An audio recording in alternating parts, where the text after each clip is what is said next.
এটা হচ্ছে আসামের গুয়াহাটি শহর টাউন একদম, ঠিক আছে। তো আমরা হচ্ছে কি বাসে যাচ্ছি, আমরা আজকে বাড়ির দিকে রওনা দিচ্ছি। তো যার কারণে ভাবলাম একটু ভিডিও করে নিই।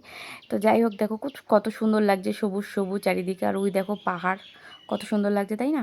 বাস থেকে নেমে আমরা কিন্তু পরোটা খেয়ে নিয়েছিলাম, একটা পরোটা 30 টাকা, একটুখানি ঘুগনির সাথে।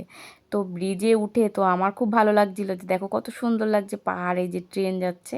আমি ওভারব্রিজ থেকে একটুখানি ভিডিও করে নিলাম। তো আমরা স্টেশনে চলে এসেছি, আমাদের মানে ট্রেন হচ্ছে 12:30টার সময়। তো সেই ট্রেনটা আমরা ধরতে হবে, তো আমরা 1 ঘন্টা আগেই চলে এসেছি স্টেশনে। এটা দেখো ওভারব্রিজ কামরূপ কামাখ্যা, এটা কামাখ্যা স্টেশন। তো কামাখ্যা স্টেশনের আশেপাশে ভিউগুলো দেখো কত সুন্দর, অনেকটা জায়গা বেশ খুব সুন্দর খোলামেলা, খুব ভালো লাগছে। তো আমরা স্টেশনে এসে বসে আছি, আর নানু এখানে খেয়ে নিচ্ছে কোল্ড ড্রিঙ্কস, আর আমি একটা প্যাটিস নিয়ে এসেছিলাম এরকম, যদি খিদা পায় পড়ে। তো শুনলাম যে স্টেশনে আমাদের ট্রেন না, আমাদের 1 নম্বর 2 নম্বরে যেতে হবে। তো 2 নম্বরে চলে এসেছে, সঙ্গে সঙ্গে ট্রেনও চলে এসেছে আমাদের। তো আমরা এখন ট্রেনে উঠে পড়বো। দেখো এটা হচ্ছে সরাইঘাট এক্সপ্রেস।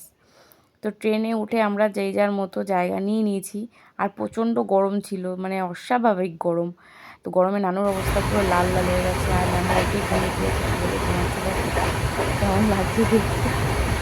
তো যাই হোক, ট্রেনের আশেপাশের ভিউগুলো দেখো, আমার খুব ভালো লাগে ট্রেনের জানলার পাশে বসে এরকম ভিউ দেখতে। আর রাত অনেক হয়ে গেছিলো, একটা পাশে বাচ্চা এসেছিলো, ছোট্ট একটা বাচ্চা, আর নানু দেখো উপরে উঠে মোবাইল দেখছে। রাত গভীর, এখন অনেকটাই রাত হয়ে গেছে পাশে, আর এখন শুতে যাব আর কি। আর নানু তো খুব ভালো, খুব মজা ওর, ট্রেনের মধ্যে এরকম শুতে খুব ভালো লাগে, খুব ভালোবাসে। তো খুব মজা, তো দেখতেই পাচ্ছ। আর আমিও শুয়ে পড়েছি, দেখো পুরো জানলার এখান থেকে ফুরফুরে হাওয়া দিচ্ছে।